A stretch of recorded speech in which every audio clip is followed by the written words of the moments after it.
The issue of the South China Sea was one of many discussed at the U.S.-ASEAN summit. CCTV's Jessica Stone sat down with the Minister of Information of Myanmar. It's a country that does not have competing territorial claims with China. What is your view on the Asia rebalance by the United States, and has it been felt in Myanmar? So for the Myanmar, we welcome the U.S. policy to more engagement in the Asia, especially the ASEAN region. But in the other side, we have to be very careful. The U.S. engagement to the Asia is not to contain the other regional power, especially the China. And we are seeing the China and the United States is a two engines for the stability and development of our region. So we need both engines. And as a member of ASEAN, do you feel a unique responsibility to balance those two powers, and how do you do that? We want to work with all the international players into the stability of our region.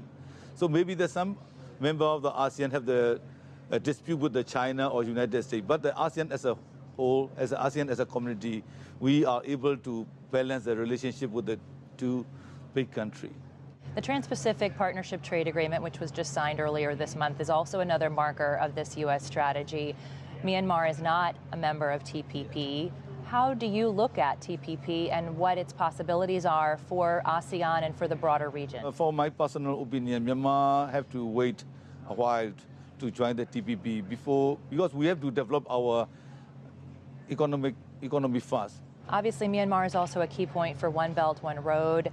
How do you plan to take advantage of that new proposal by China? Yes, we have the very strategic location between the India and the China and the South Asia. So we want to build as a transit point or the bridge between the China and the India and the South Asia market. So that's what we want to use that. That's why we... So we're talking about ports like... Yes, like the Chaopyu Special Economic Zone and the Tilawa Special Economic Zone and the Dawei Economic Zone are our project. What about the economic projects that have been stopped? I think the next government would have to review all these projects because the President said he suspended these 10 projects in his term, and he allowed the next government to decide on this issue.